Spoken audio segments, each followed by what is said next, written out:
Hello guys, most welcome. हम कर रहे हैं फाइनेंशियल अकाउंटिंग। चैप्टर चल रहा है हमारा फाइनेंशियल स्टेटमेंट विथ एडजस्टमेंट। इस चैप्टर के अंदर सारे के सारे एडजस्टमेंट के ऊपर मैं वीडियोस अपलोड कर चुका हूं। आज हम इसका करते हैं एक न्यूमेरिकल क्वेश्चंस जिसके अंदर हम कुछ एडजस्टमेंट इंक्लूड करेंगे। यानी कि इस क्वेश्चन के अंदर हम फाइनेंशियल स्टेटमेंट यानी कि trading account, PNL account and balance sheet बनाएंगे विथ एडजस्टमेंट। ये क्वेश्चन है आपको। इस क्वेश्चन के अंदर यहाँ आपको ट्रायल बैलेंस दे रखा है और आपसे पूछा गया है कि आप विथ एडजस्टमेंट फाइनेंशियल स्टेटमेंट यानी कि ट्रेडिंग पीएनएल बैलेंस शीट बनाइए। ट्रायल बैलेंस की डेबिट एंड क्रेडिट साइड दे रखी है, यहाँ पर ट्रायल बैलेंस की टोटल दे रखी है, उसके नीचे कुछ एडजस्टमेंट दे रखी है। जब भी एडजस्टमेंट का क्वेश्चन आता है ना, तो हमको क्या करना है, उसको करने का तरीका क्या होता है। तरीका ये होता है, सबसे पहले एडजस्टमेंट पे आ जाओ और यहां देखो आकर के सबसे फर्स्ट एडजस्टमेंट क्या है। सर सबसे फर्स्ट एडजस्टमेंट सैलरीज से रिलेटेड है, दिख रहा है आपको, सैलरीज से रिलेटेड है। तो हम यहां ढूंढेंगे ट्रायल बैलेंस के अंदर सैलरीज कहाँ है, ये रही सैलरी, और इसके आगे इस तरीके से एक पॉइंट कर देंगे। क्यों करेंगे अभी मैं आपको आगे जब ये क्वेश्चन सॉल्व कराऊंगा तब और अच्छे से बता दूंगा। ओके, ऐसे कैसे, देखो नेक्स्ट एडजस्टमेंट कौन सा है, नेक्स्ट एडजस्टमेंट है आपका वेजेस। तो हम वेजेस ढूंढेंगे और उसके आगे भी इसी तरीके से पॉइंट कर देंगे, ये रहा वेजेस। ओके, नेक्स्ट एडजस्टमेंट है हमारा कमीशन। ये देखो कमीशन है ना, तो हम कमीशन ढूंढेंगे। देखो यहाँ पर ढूंढो ट्रायल बैलेंस में अंदर कमीशन, यहाँ क्रेडिट साइड में लिखा हुआ, मतलब कमीशन हमको मिला है इनकम में। ओके जी, नेक्स्ट ढूंढो। नेक्स्ट है हमारा डेप्रीशिएशन। डेप्रीशिएशन किस पे लगाना है, एक तो बिल्डिंग पे लगाना है और एक प्लांट पे लगाना है। तो बिल्डिंग और प्लांट दोनों एसेट है, तो डेबिट साइड में दे रखी होगी, ये रहा हमारा बिल्डिंग और ये रहा हमारा प्लांट। ओके, बिल्डिंग और प्लांट के बाद में नेक्स्ट है आपका इंश्योरेंस। तो हम इंश्योरेंस ढूंढेंगे। इंश्योरेंस देखो कहाँ है, डेबिट में ही होगा क्योंकि एक्सपेंस है ये तरह का। तो यहाँ पर इस तरीके से पॉइंट कर देंगे, इससे बहुत क्वेश्चन आसान होगा। क्लोजिंग स्टॉक हमेशा ट्रायल बैलेंस के बाहर दे रखा है, किसी के आगे पॉइंट नहीं करना है। ट्रायल बैलेंस के क्लोजिंग स्टॉक बाहर है और ट्रेडिंग अकाउंट के क्रेडिट साइड में एंड बैलेंस शीट की एसेट साइड में चला जाएगा। यहां तक जैसे आपको हो जाए ना, उसके बाद आपको पता है क्या करना है। अब आपको सिंपली फॉर्मेट बनानी है trading PNL and balance sheet के, और उसके बाद ट्रायल बैलेंस के सारे आइटम्स को वहां ट्रांसफर करना है। हाँ, जिस पे पॉइंट लगा है उसमें विथ एडजस्टमेंट ट्रांसफर करना है। ठीक है, एक सेकेंड, मोबाइल में साइलेंट कर लेता हूं थोड़ा। हाँ जी, चल हम स्टार्ट करते हैं। यहां पर ट्रायल स्टेटमेंट बनाना, जिसमें सबसे फर्स्ट हमारा अकाउंट होगा ट्रेडिंग एंड पीएनएल अकाउंट, जो हम साथ में ही बना लेते हैं। ये डेबिट साइड ट्रेडिंग और पीएनएल की, ये क्रेडिट साइड। ओके, इसके ऊपर लिख देंगे हम trial balance, sorry trading and PNL account यानी कि profit and loss account. Question में मैंने देख लिया था, ईयर एंड हो रहा था हमारा for the year ended 31 March 2017। आपको मैं दिखा दूंगा अभी, ये क्रेडिट साइड, ये डेबिट साइड। आपको अच्छे से दिख रहा है, आई थिंक, है ना।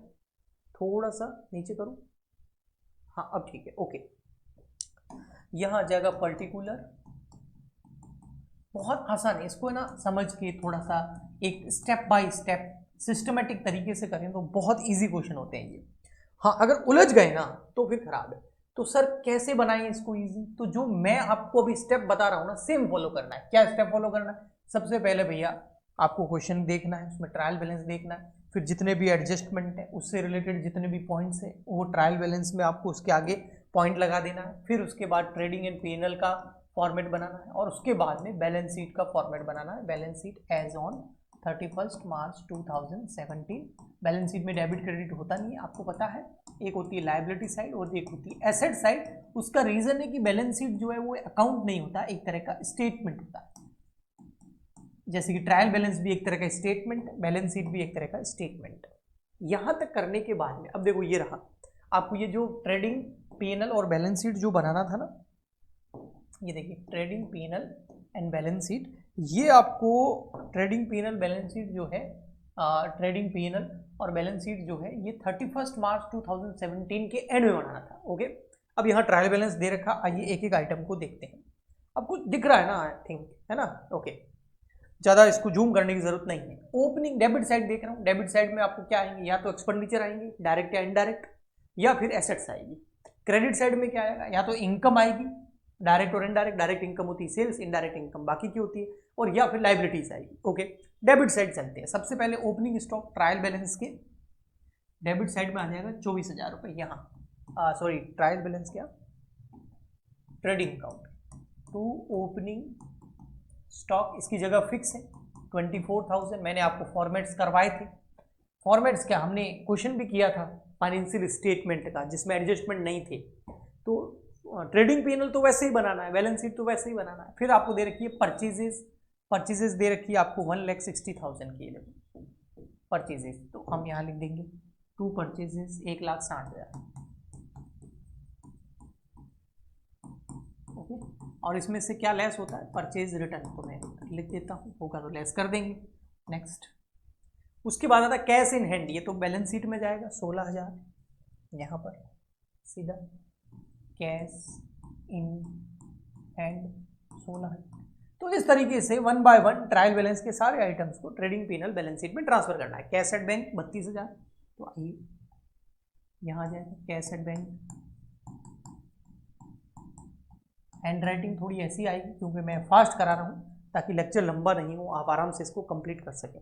अब देखो यहाँ पर ये कैरिज इनवर्ड या कैरिज आउटवर्ड नहीं है, ये लिखा हुआ है रिटर्न इनवर्ड। रिटर्न इनवर्ड मतलब समझते हो, या तो ये परचेज रिटर्न है या सेल रिटर्न है। अब आप बताओ क्या होगा, कौन सी साइड दे रखा है, डेबिट साइड। डेबिट्स में परचेज आता है, लेकिन परचेज रिटर्न क्रेडिट में आएगा, ये रहा, ये परचेज रिटर्न। अब परचेज और परचेज रिटर्न दोनों डेबिट थोड़ी होंगे, दोनों ऑपोजिट है ना। परचेज में गुड्स गोज आउट होता है और परचेज रिटर्न में कम्स इन होता है। एक से स्टॉक बढ़ता है और एक से स्टॉक कम होता है। स्टॉक बढ़ता है तो डेबिट में, स्टॉक कम होता है तो क्रेडिट में। तो परचेज रिटर्न जो है ना वो ये है, ये क्या है, ये सेल रिटर्न है, ये सेल रिटर्न। परचेज रिटर्न ये है, देखो रिटर्न आउटवर्ड जो होता है ना वो परचेज रिटर्न होता है, रिटर्न इनवर्ड जो होता है वो सेल रिटर्न होता है। या फिर जो डेबिट में आता है ना वो सेल रिटर्न होता है, जो क्रेडिट में आता है ना वो परचेज रिटर्न होता है। तो परचेज रिटर्न कितना है, 2,000, हम यहाँ लेस कर देंगे, लेस परचेज रिटर्न 2,000, तो यहाँ आ जाएगा 1,58,000। ओके, सेल रिटर्न सर वो सेल्स में से लेस हो जाएगा। सेल ये रही ऊपर देखो 4 लाख रुपए की, तो पहले सेल लिख देते हैं, बाय सेल 4 लाख, और इसमें से लेस कर दो सेल रिटर्न। अब सेल रिटर्न यहाँ डेबिट में दे रखा है, कितना है 4,000, तो ये आ गया आपका 3,96,000। ये क्या है, नेट सेल्स, और वो थी नेट परचेज। ओके ठीक है जी, तो जो हो गए उसके आगे मैंने टिक लगा दिए हैं। अब आता है हमारा नेक्स्ट वेजेस। अब देखो वेजेस में डायरेक्ट नहीं लिखूंगा क्योंकि वेजेस के आगे पॉइंट यानी कि एडजस्टमेंट है। सबसे पहले वेजेस कहाँ आएगा, डायरेक्ट एक्सपेंडिचर है, फैक्ट्री का खर्चा है, ट्रेडिंग अकाउंट के डेबिट साइड में आएगा, कितना 22,000। तो पहले मैं इसको यहां लिखूंगा, देखो टू वेजेस,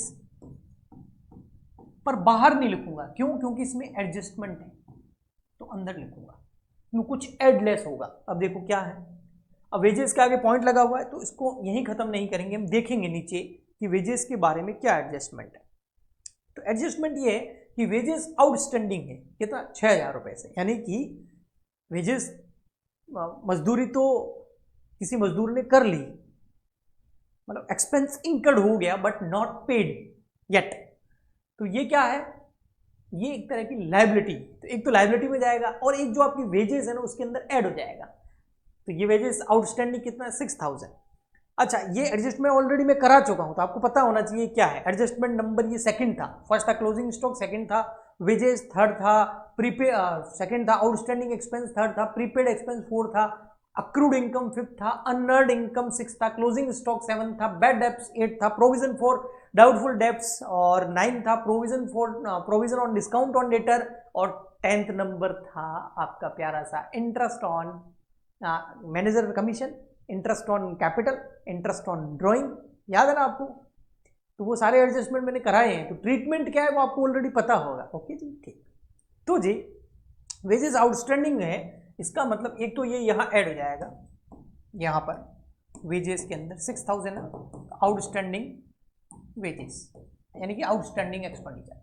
इसका मतलब टोटल खर्चा 28,000 का हुआ है, उसमें से 22,000 पे कर दिए, 6,000 पे नहीं किए तो आपकी लाइबिलिटी है, पे करना ही पड़ेगा। तो यहां आ जाएगा आउटस्टैंडिंग वेजेस 6,000। चलो नेक्स्ट, अब यहां से ऊपर वेजेस हो गया, ओके नेक्स्ट आगे चलो। आगे क्या है, फ्यूल एंड पावर, ये हो गया हमारा वेजेस। फ्यूल एंड पावर कितना, 18,000 रुपए का, इसमें कोई एडजस्टमेंट नहीं है, डायरेक्ट एक्सपेंडिचर है, तो यहां आ जाएगा ट्रेडिंग अकाउंट में fuel and power 18,000। Okay next है कैरिज इनवर्ड, ये भी फैक्ट्री का खर्चा है, गुड्स को परचेज करके फैक्ट्री तक लाने का खर्चा है। कैरिज इनवर्ड गाड़ी भाड़ा है, कैरिज इनवर्ड है तो ट्रेडिंग में आएगा, कैरिज आउटवर्ड होता तो पीएनएल में आता क्योंकि वो सेल से रिलेटेड होता है। तो कैरिज इनवर्ड परचेज से रिलेटेड एक्सपेंडिचर है 6,000 रुपए का, एडजस्टमेंट इसमें कुछ है नहीं, तो यहां आ जाएगा कैरिज इनवर्ड 6,000।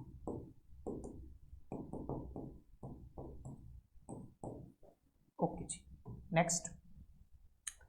नेक्स्ट है हमारा प्यारा सा इंश्योरेंस, और इसमें आ गया हमारा प्यारा एडजस्टमेंट। तो इंश्योरेंस एक्सपेंडिचर है और ये एक तरह का ऑफिस का खर्चा होता है, selling, office administration and selling से रिलेटेड खर्चा है, तो इनडायरेक्ट एक्सपेंडिचर पीएनएल अकाउंट में जाएगा, कितना 8,000 रुपए, लेकिन इसमें एडजस्टमेंट है तो पीएनएल अकाउंट के अंदर में लिखेंगे। मान लेते हैं हमारा जो ट्रेडिंग अकाउंट है ना वो यही कंप्लीट हो जाएगा, कहां पर, फॉर एग्जांपल के लिए मान लेते हैं हमारा ट्रेडिंग अकाउंट यही कंप्लीट हो जाएगा, उसके आगे जो हमारा अकाउंट होगा वो कौन सा होगा, पीएनएल। पीएनएल में सबसे पहले आ रहा है इंश्योरेंस, तो हम एक बार अंदर की तरफ लिखेंगे इंश्योरेंस, कितना है, इंश्योरेंस है 8,000 का, अंदर की तरफ इसलिए लिख रहे हैं क्योंकि इसमें एडजस्टमेंट है। हाँ जी, तो इंश्योरेंस एडजस्टमेंट क्या है वो नीचे देखना पड़ेगा, यहां पर ये रहा इंश्योरेंस, ये वेजेस हो गया, इंश्योरेंस ये रहा, इंश्योरेंस पेड इन एडवांस यानी कि प्रीपेड एक्सपेंस, 700 रुपए एडवांस में पे कर दिए, इस साल के नहीं है, तो लेस करो और एसेट साइड में दिखाओ। तो प्रीपेड इंश्योरेंस जो होता है, इन प्रीपेड एक्सपेंस जो होता है वो क्या होता है, लेस होता है एक तो ये प्रीपेड इंश्योरेंस जो है ये 700 लेस हो जाएंगे, तो आ जाएगा 7,300, और ये प्रीपेड इंश्योरेंस जो है वो आपके एसेट साइड में आ जाएंगे, यहाँ प्रीपेड इंश्योरेंस 700।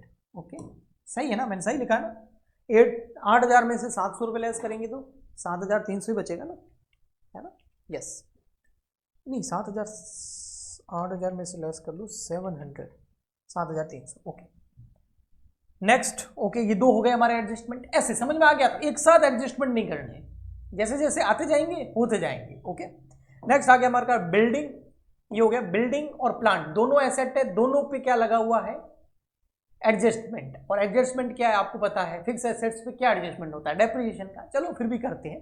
बिल्डिंग 1,00,000 रुपए की, तो मैं यहां लिख देता हूं एसेट साइड में, बिल्डिंग 1,00,000। ओके, और बिल्डिंग पे क्या एडजस्टमेंट है, बिल्डिंग पे 100% डेप्रिसिएशन होगा, ये देखो डेप्रिसिएशन बिल्डिंग पे कितना है 5% पर एनम, 5% बिल्डिंग पे डेप्रिसिएशन है तो लेस हो जाएगा, यहाँ पर लेस कर देंगे डेप्रिसिएशन, बिल्डिंग पे कितना 5%, और 1,00,000 का 5% कितना होता है 5,000 रुपये, तो बिल्डिंग कितने की होगी 95,000 की, और ये जो 5% डेप्रिसिएशन है 5,000 रुपये का, ये हमारे लिए एक तरह का लॉस है, और इसको हम दिखाएंगे पीएनएल अकाउंट के अंदर, यहाँ पर टू डेप्रिसिएशन ऑन बिल्डिंग 5,000 आया समझ में।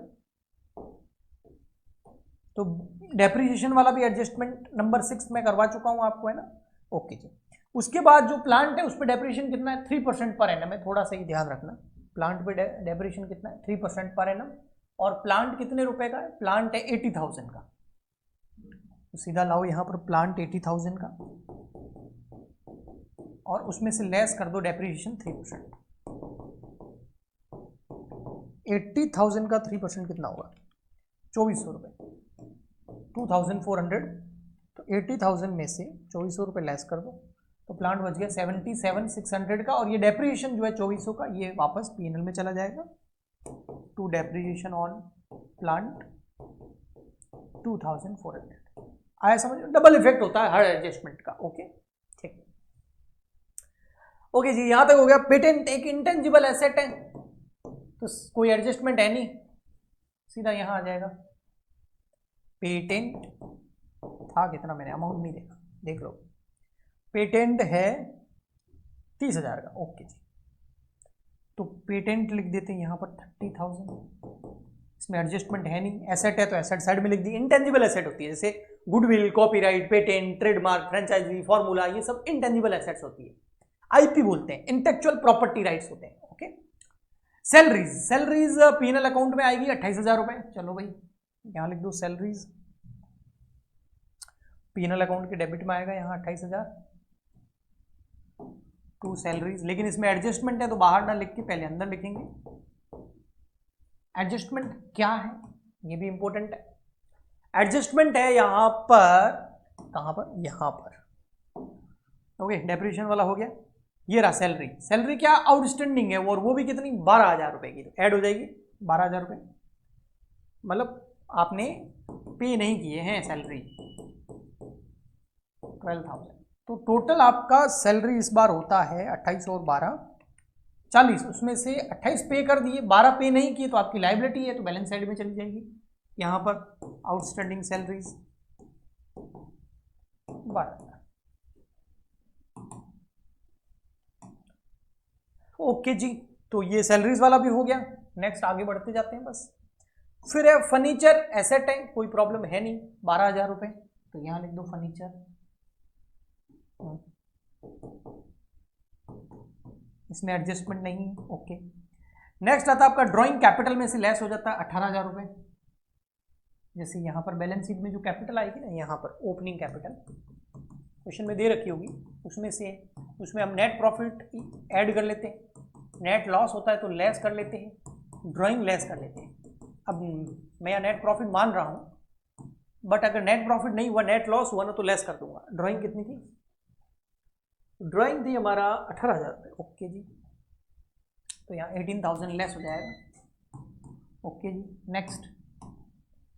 नेक्स्ट है रेंट 2,000, पीएनएल के डेबिट साइड में आ जाएगा रेंट। यहाँ पर टू रेंट, कोई एडजस्टमेंट नहीं है तो सीधा बाहर लिख देंगे, डेबिट में एक्सपेंडिचर है। डेटर्स एसेट साइड में आ जाएंगे 80,000 रुपये। यहाँ पर डेटर्स, चलो मैंने जगह तो छोड़ी थी, 80,000। ओके, नेक्स्ट डेबिट में तो कुछ बचा नहीं, आ जाते हैं क्रेडिट साइड में। क्रेडिट साइड में सेल्स में लिख चुका हूं ऑलरेडी और परचेज रिटर्न लिख चुका हूं। कैपिटल, चलो 1,50,000 रुपए की कैपिटल है ओपनिंग, यहाँ आ जाएगी बैलेंस शीट में 150। ओके जी, नेक्स्ट है जी आपका क्रेडिटर। क्रेडिटर है 64,000 के, तो क्रेडिटर आ जाएंगे यहाँ पर लायबिलिटी साइड में। क्रेडिटर्स 64,000। नेक्स्ट है हमारा फिर क्रेडिटर्स के बाद में बिल्स पेबल, ये भी लायबिलिटी है 20,000 रुपए की, तो यहां लिख देंगे बिल्स पेबल 20,000। नेक्स्ट है कमीशन रिसीव्ड, तो सबसे पहले इनडायरेक्ट इनकम है, पीएनएल अकाउंट के क्रेडिट में आएगा, लेकिन एडजस्टमेंट है तो बाहर ना लिख के अंदर लिखेंगे यहां पर कमीशन रिसीव्ड। पीएनएल अकाउंट के इधर कमीशन रिसीव्ड हो रहा है 4,000 का, बाहर इसलिए नहीं लिखा है अमाउंट वाले कॉलम में क्योंकि एडजस्टमेंट है। अब एडजस्टमेंट क्या है वो नीचे देख लेते हैं। यहाँ पर कमीशन रिसीव्ड हुआ है 4,000 का, और यहां लिखा हुआ है साफ साफ कमीशन अक्रूड, यानी कि आउटस्टैंडिंग या रिसीवेबल। तो देखो, इनकम को अक्रूड बोलो, इनकम आउटस्टैंडिंग बोलो, इनकम रिसीवेबल बोलो, तीनों का मतलब ये होता है कोई इनकम कमा ली लेकिन मिली नहीं। वो कितनी है, वो 2,400 रुपए की। तो आपका कमीशन जो है ना वो 4,000 रुपये तो मिल गया और 2,400 अभी आपको मिला नहीं है, यानी कि अक्रूड इनकम बोलो इसको, या आउटस्टैंडिंग इनकम बोलो इसको, कमीशन बोलो, या फिर इसको रिसीवेबल कमीशन बोलो। तो इसका मतलब टोटल आपने कमीशन कमाया है 4,000 प्लस 2,400, टोटल आपने कमाया है 6,400 रुपये का। उसमें से 4,000 मिल गया, 2,400 मिला नहीं है। जो नहीं मिला आपके लिए एसेट है, तो यहां आ जाएगा आपका एसेट साइड में अक्रूड कमीशन 2,400।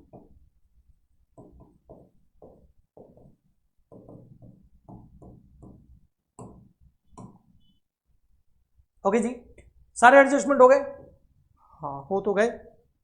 अच्छा, ऊपर भी सब लिख दिया, ये देखो बिल्कुल एक एक आइटम को मैंने ट्रांसफर कर दिया, ये भी कर दिया। तो सर बच गया, एक चीज बच गई, एक एडजस्टमेंट। कौन सा वाला? वो बच गया हमारा, ए हो गया, बी सी डी हो गया, एफ क्लोजिंग स्टॉक कितना 12,000 रुपए का ट्रेडिंग अकाउंट के क्रेडिट साइड में आएगा और बैलेंस शीट की एसेट साइड में आएगा बाय क्लोजिंग स्टॉक 12,000, 12 है ना, यस ओके।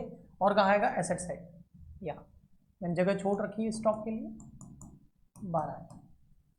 अब क्या करना है, सारी चीजें ट्रांसफर हो गई है। सबसे पहले आ जाओ ट्रेडिंग अकाउंट पर।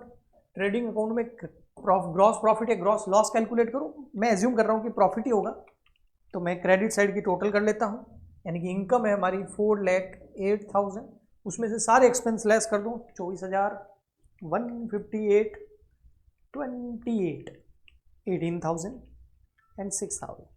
तो प्रॉफिट अच्छा खासा हो रहा है जो कि पीएनएल अकाउंट में ट्रांसफर होगा। है क्या ये जीपी यानी कि ग्रॉस प्रॉफिट है 174 का, बहुत अच्छा हुआ यार, 4,08,000। एक बार वापस चेक कर लेते हैं, 4,08,000 minus 24,000 minus 158 minus 28 minus 18,000 minus 6,000, 174 सही है। अब ये 174 आ जाएगा आपका पीएनएल अकाउंट के क्रेडिट साइड में। क्या है ये, ट्रेडिंग अकाउंट से आ रहा है क्या, जीपी ग्रॉस प्रॉफिट। प्रॉफिट हमेशा क्रेडिट में आता है 174, उसमें 6,400 हम ऐड कर देंगे तो पीएनएल अकाउंट के क्रेडिट साइड में यानी कि इनकम साइड की टोटल हो गई 1,80,400, 1,80,400। इसमें से खर्चे लेस कर दो 7,301, 5,001, कैलकुलेटर अलग होता है बीकॉम में, आप यूज कर सकते हो, 2,401, 40,001, 2,001, तो हमारा 1,23,700। ये आ गया आपका नेट प्रॉफिट बैलेंसिंग फिगर में। ये नेट प्रॉफिट जो है ये जा कर के ऐड हो जाएगा कैपिटल के अंदर यहां पर, जी हाँ कहां पर, यहां पर 123,700। तो अब 1,50,000 ओपनिंग कैपिटल है, 123,700 नेट प्रॉफिट ऐड हो जाएगा और 18,000 ड्रॉइंग लेस हो जाएगी। तो यहां पर आपका क्लोजिंग कैपिटल आ गया 2,55,700। अब एसेट और लायबिलिटी दोनों साइड की टोटल कर लो, अगर इक्वल आ जाती है तो आपका आंसर एकदम करेक्ट है। तो यहां लायबिलिटी कर लेते हैं 255,700 कैपिटल, 64,000 के क्रेडिटर, 6,000 का आउटस्टैंडिंग वेजेस, 12,000 का आउटस्टैंडिंग सैलरी और 20,000 का बिल्स पेबल। तो इस साइड की टोटल आ रही है लायबिलिटी साइड की 3,57,700। ओके जी। अब एसेट साइड की कर लेते हैं 16,000 प्लस 32,000 प्लस 80,000 रुपये प्लस 12,000 रुपये प्लस 700 रुपये प्लस 95,000 यानी बिल्डिंग के, 77,600 हो गए हमारे प्लांट के, 30,000 हो गए हमारे पेटेंट के और 12,000 हो गए हमारे फर्नीचर के। धक धक हो रहा है ना कि होगा कि नहीं होगा। और 2,400 रुपये हो गए हमारे अक्रूड कमीशन की। कॉन्सेप्ट एकदम क्लियर है तो आएगा, बिल्कुल आएगा, इतना भी हार्ड नहीं है। ये देखो 357,700। तो इसी के साथ ये क्वेश्चन हो गया। आई होप आपको अच्छे से समझ में आया होगा। ओके 357,700। तो जब एग्जाम के अंदर ऐसे बैलेंस शीट मैच हो जाती है ना तो बहुत खुशी मिलती है, ऐसा लगता है अकाउंट्स का पेपर बहुत अच्छा हो गया। ओके कॉन्फिडेंस बढ़ जाता है। सो हम मिलते हैं अगले लेक्चर के अंदर। आज के लिए इतना ही, bye bye, thank you, take care.